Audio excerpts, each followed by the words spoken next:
जय श्री राधे प्यारे मित्रों, एक बार फिर मैं प्रवीण कुमार मिश्रा आपके बीच में उपस्थित हूं। अपनी चर्चा को आगे बढ़ाते हुए हम चलते हैं। हम चर्चा कर रहे थे श्री हनुमान प्रसाद पोद्दार जी की पुस्तक ब्रह्मचर्य, उसके बारे में। हमने अब तक ये चर्चा की है कि नित्य सुख की प्राप्ति अर्थात परमात्मा की प्राप्ति के लिए ब्रह्मचर्य अत्यंत ही आवश्यक है। और साथ ही साथ अगर किसी व्यक्ति का यह लक्ष्य है कि उसका जीवन भी सुखमय रहे, परमात्मा प्राप्ति अगर उसको समझ में नहीं आता है या उसका लक्ष्य नहीं है, तो जीवन को भी सुखमय बनाने के लिए, जीवन को भी निरोगी और तेजस्वी बनाने के लिए ब्रह्मचर्य की अत्यंत ही आवश्यकता है।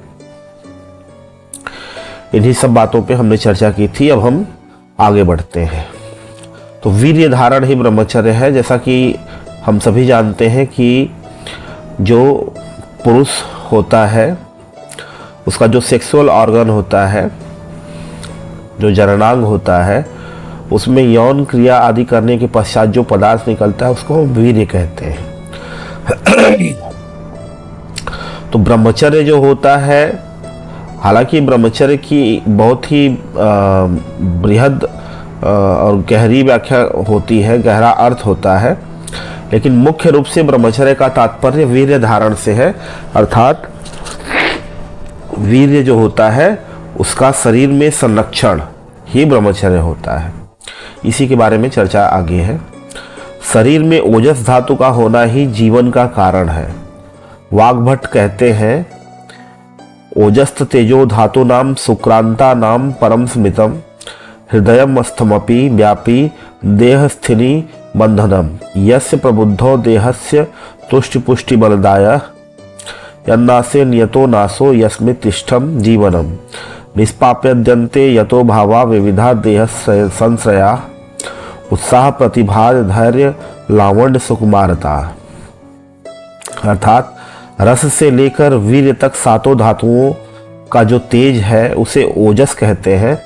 ओजस प्रधानतया हृदय में रहता है और हृदय में रहता है, पर वह समस्त शरीर में व्याप्त है। ओजस की वृद्धि से ही तुष्टि पुष्टि और बल की उत्पत्ति होती है। ओजस के नाश से ही मृत्यु होती है।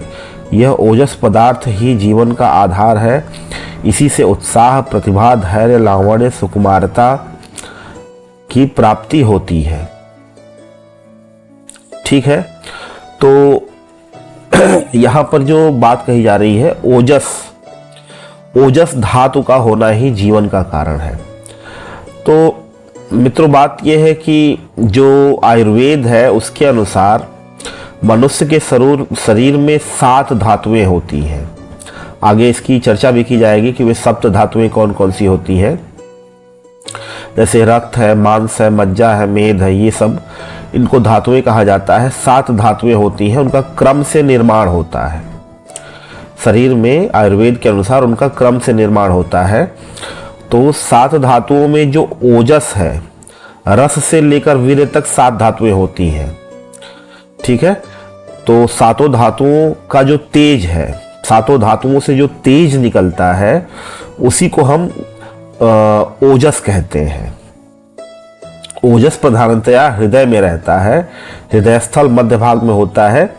जो ये छाती है व्यक्ति की, यहाँ पर हृदय कोश होता है। और हृदय से तात्पर्य ये जो फिजिकल हार्ट होता है उसको एक्चुअली हृदय नहीं कहते हैं। बात समझिएगा। दरअसल जो हमारा आयुर्वेद है उसके अनुसार शरीर जो है वो 3 प्रकार का होता है, स्थूल शरीर, सूक्ष्म शरीर और कारण शरीर। तो स्थूल शरीर जो होता है मतलब फिजिकल बॉडी में जो हार्ट है, जिसको हार्ट बोलते हैं, उसको हृदय नहीं कहते हैं हमारे यहाँ। वो हृदय नहीं है। जो सूक्ष्म शरीर में जो छाती है हमारी, उसके मध्य भाग में सूक्ष्म शरीर में एक स्पेस होता है, एक स्थान होता है, वह हृदय स्थल कहलाता है। तो हृदय सूक्ष्म शरीर से जुड़ी हुई अवधारणा है। तो ओजस धातु जो है वो हृदय में रहती है, मतलब समस्त जो सातों धातुएं हैं उनका जो तेज है, उनका जो सार तत्व है, उसकी जो शक्ति है, उसकी जो ताकत है, उसी को ओजस कहते हैं और वह हृदय में रहती है। लेकिन हृदय में रहने के साथ साथ वो पूरे शरीर में व्याप्त रहती है। ओजस की वृद्धि से ही तुष्टि, पुष्टि और बल की उत्पत्ति होती है। मतलब व्यक्ति में संतुष्टता, उसकी पुष्टि का मतलब सामर्थ्य, शक्ति आदि, बल की उत्पत्ति उसके अंदर जो होती है ओजस की वृद्धि से होती है। जितना अधिक ओजस रहेगा उतना ही अधिक व्यक्ति में तुष्टि रहेगी, संतुष्टि रहेगी, पुष्टि रहेगी, मतलब निरोगी रहेगा व्यक्ति, और बल, शक्ति आदि उसके अंदर रहेगी। ओजस के नाश से ही मृत्यु होती है। ओजस जब नष्ट हो जाता है तो वह मृत्यु के समान व्यक्ति का शरीर हो जाता है। यह ओजस पदार्थ ही जीवन का आधार है। इसीलिए आप समझ ही सकते हैं कि ओजस को जीवन का आधार माना जाएगा। इसी से उत्साह, प्रतिभा, धैर्य, लावण्य, सुकुमारता की प्राप्ति होती है। जो मनुष्य के शरीर में रहने वाली जो चीज़ें हैं, उत्साह की, आप समझ रहे हैं उत्साह क्या होता है? किसी भी कार्य को करने में के लिए उसमें लगन होती है, जो हृदय के अंदर उसके प्रति चाहत होती है, उसी को हम उत्साह कहते हैं। प्रतिभा मतलब मस्तिष्क की क्षमता। धैर्य, किसी भी कार्य को करने में उस शुरुआत करने से लेकर उसके परिणाम आने तक जो धैर्य रखने की बात होती है। लावण्य का मतलब शरीर का जो एक शरीर का जो लक्षण होता है, शरीर के अंदर एक, आप इंग्लिश में कह सकते हैं, गुड लुकिंग नेचर होता है। सुकुमारता मतलब व्यक्ति देखने में सुकुमार दिखाई पड़ता है, बालक के समान उसका शरीर होता है। तो इन सब की प्राप्ति किससे होती है? ओजस तत्व से होती है। यह ओजस कहाँ से आता है? महर्षि सुश्रुत कहते हैं, रसादीनाम सुक्रांतानाम धातुनाम यत्परः तेजस्तस् खल्वो जस्त देव बलमिति। रस से शुक्र तक सातों धातुओं के परम तेज भाव को ओजस कहते हैं। यही बल है। मतलब जो 7 धातुएं हैं, रस से लेकर के वीर्य तक, उसका जो परम तेज, उसकी जो शक्ति है, उसकी जो सामर्थ्य है, उसका जो तेज है, उसी को हम क्या कहते हैं? ओजस कहते हैं। यह ओजस कैसा है और कहाँ रहता है? सारंगधर का वचन है, ओजस सर्व शरीरस्थम स्निग्धम शीतम स्थिरम सितम सोमात्मकम शरीरस्य बल पुष्टिकरम मतम। ओजस सारे शरीर में रहता है। यह स्निग्ध, शीतल, स्थिर, श्वेत वर्ण, सोमात्मक और शरीर के लिए बल तथा पुष्टि का देने वाला है। तो कुल मिलाकर के कहने का मतलब है कि ओजस तत्व जो है, ओजस धातु जो है, वो बहुत ही महत्व की धातु है और इसी से शरीर को बल, पुष्टि, शीतलता आदि, धैर्य, सामर्थ्य, सब कुछ, उत्साह वगैरह सब कुछ मिलता है। इससे सिद्ध हो गया कि ओजस की उत्पत्ति वीर्य से होती है। मतलब ओजस अब 7वीं धातु क्रम से बन रही है, वीर्य सबसे आखिरी है, तो ओजस की जो उत्पत्ति है वो वीर्य से समझ सकते हैं। अतएव वीर्य ही जीवन धारण का प्रधान उपादान है, यही जीवन का प्रधान अवलंबन है। मतलब वीर्य जो है वो जीवन धारण का प्रधान उपादान है। वीर्य की वजह से ही जीवन धारण करने की क्षमता व्यक्ति के अंदर होती है। यह जीवन का प्रधान अवलंबन है, मतलब यह जीवन का आधार है। अब यह जानना चाहिए कि वीर्य क्या है और उसकी उत्पत्ति कैसे होती है। आयुर्वेद के अनुसार शरीर में 7 धातुओं का रहना आवश्यक है। ये पदार्थ मनुष्य जीवन को धारण करते हैं, इसी से इन्हें धातु कहते हैं। धारण करने के कारण इन्हें धातु कहते हैं। एते सप्त स्वयं स्थित्वा देहम दधति यनृणाम रसा श्रृंगा समेदो अस्थि मज्जा शुक्राणि धातव। देखिए ये 7 धातुएं इस प्रकार हैं। रस है, रक्त है, रक्त का मतलब खून, मांस, मेद, अस्थि, हड्डी, मज्जा और शुक्र मतलब वीर्य। ये 7 धातुएं सप्त धातुएं कहलाती हैं। ये 7 पदार्थ स्वयं स्थित रहकर मनुष्य की देह को धारण करते हैं। इन्हीं 7 धातुओं से मनुष्य की देह बनती है, इसी से इनका नाम धातु है। मनुष्य जो कुछ भी खाता पीता शरीर पर लगाता या सूंघता है वह शरीर में जाकर सबसे पहले रस की उत्पत्ति करता है और उसी से क्रमशः अन्य धातुएं बनती हैं।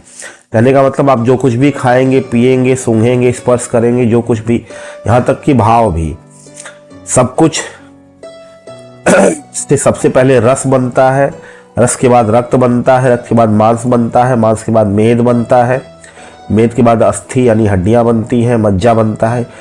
मज्जा, मेद ये सब भी एक प्रकार का पदार्थ ही है जो शरीर में रहता है आयुर्वेद के अनुसार। तो ये क्रम से धातुएं बनती हैं। रसाद रक्तम ततो मांसम मांसाद मेदा प्रजायते मेदो मेदसो अस्थि ततो मज्जा मज्जाया शुक्र संभव। मतलब ये क्रम दिखाया जा रहा है। भोजन का सबसे पहले रस बनता है, फिर उस रस से रुधिर बनता है, रुधिर मतलब रक्त, खून, रुधिर से मांस, मांस से मेद, मेद से अस्थि, अस्थि से मज्जा, मज्जा से सातवां सबका सार पदार्थ वीर्य बनता है। यही वीर्य ओजस रूपी महान तेज बनकर संपूर्ण शरीर में चमकने लगता है। ठीक है, तो ये क्रम है कि रस से रुधिर, रक्त बनता है, रक्त से मेद बनता है, मेद से अस्थि बनती है, अस्थि से मज्जा बनता है, और मज्जा से फिर सबका सार।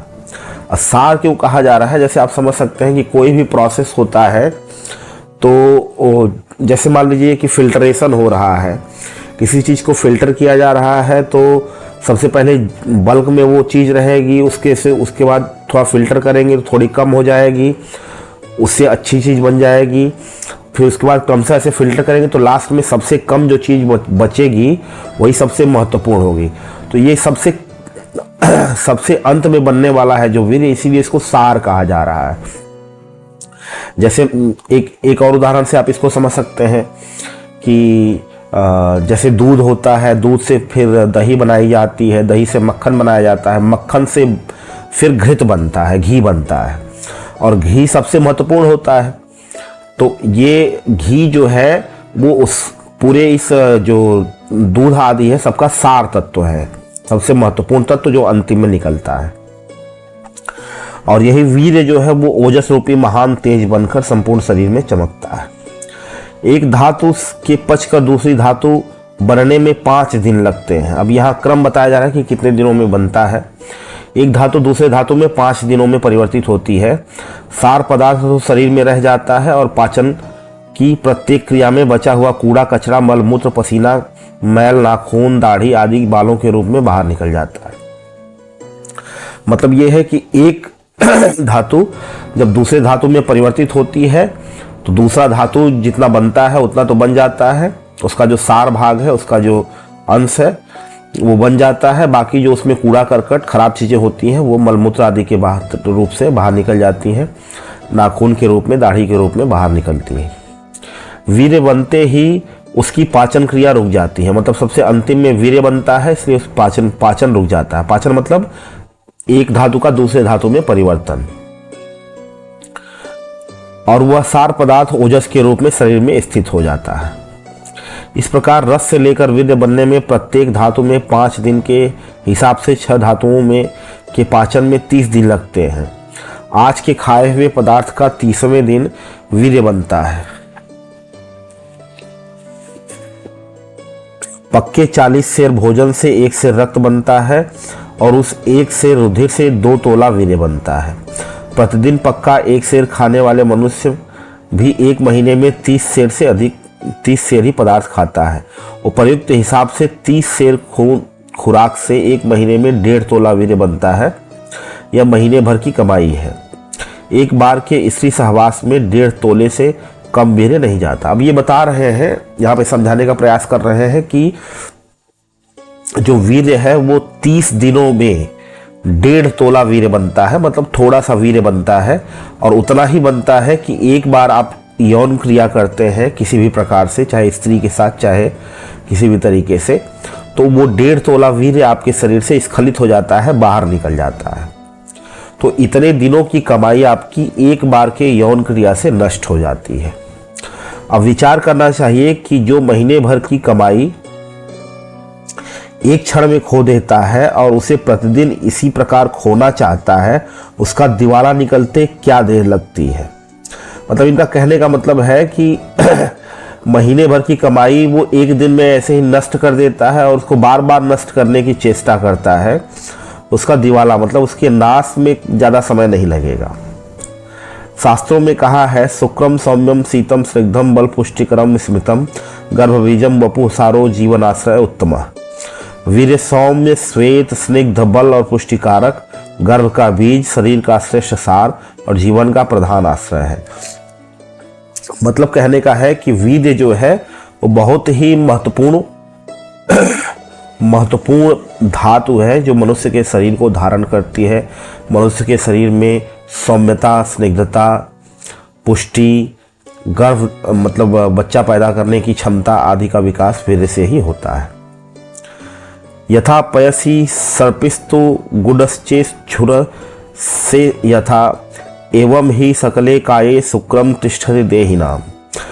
सबके शरीर में उसी प्रकार से व्यापक है जैसे दूध में घी और ईख के रस में गुड़ व्यापक रहता है। ये वीर्य के बारे में कहा जा रहा है, जो मैं अभी समझा रहा था कि जैसे दूध में घी रहता है, घी दूध का सार तत्व है, उसी प्रकार से सबके शरीर में वीर्य जो है व्याप्त रहता है। और वीर्य जो है सबसे महत्वपूर्ण और सार तत्व है। इसलिए जैसे दूध में से मक्खन निकालने में दूध को मथना और ईख में से गुड़ निकालने के लिए ईख को निचोड़ना पड़ता है, वैसे ही एक बूंद वीर्य को निकालने में सारे शरीर को मथना या निचोड़ डालना पड़ता है। जैसे घी निकालने के बाद दूध सारहीन, निस्तेज और ईख का दंड खोखला और चूर चूर हो जाता है, वैसे ही वीर्य निकलने से शरीर भी सारहीन, निस्तेज, खोखला और चूर चूर हो जाता है। कहने का मतलब ये है, ये कह रहे हैं कि जैसे दूध से घी निकलता है तो घी निकलने के बाद दूध सारहीन हो जाता है, मतलब दूध में कुछ बचता नहीं है, कोई पौष्टिक पदार्थ दूध में रहता नहीं है। दूध जो है निस्तेज हो जाता है, मतलब बेकार हो जाता है। वैसे ही ईख में से जब रस निकल जाता है तो खोखला हो जाता है ईख और चूर चूर हो जाता है। ठीक उसी प्रकार से जब शरीर से वीर्य निकल जाता है तो शरीर भी बेकार हो जाता है और निस्तेज हो जाता है, खोखला हो जाता है।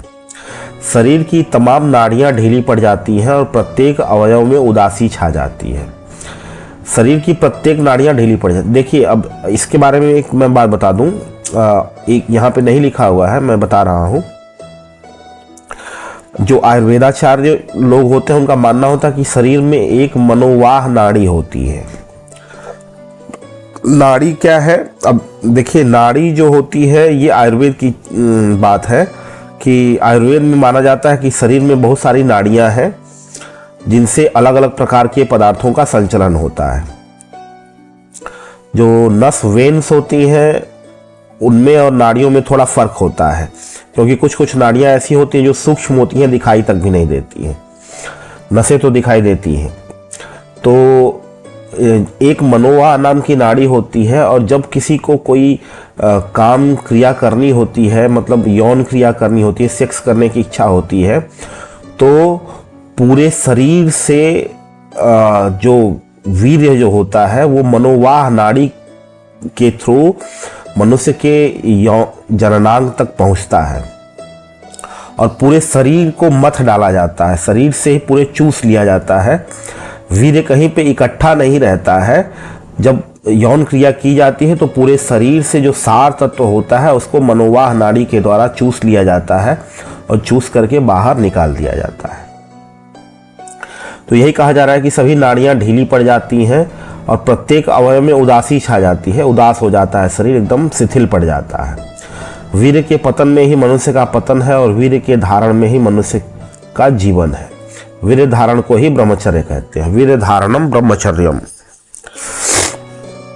तो यहाँ पे यही बताया जा रहा है कि वीर्य का संरक्षण, वीर्य का धारण ही ब्रह्मचर्य है और ब्रह्मचर्य ही जीवन है। तो मित्रों, आज के लिए इतना ही नहीं, वीडियो बहुत ज़्यादा लंबा हो जाएगा। फिर इसके आगे हम चर्चा करेंगे। धन्यवाद।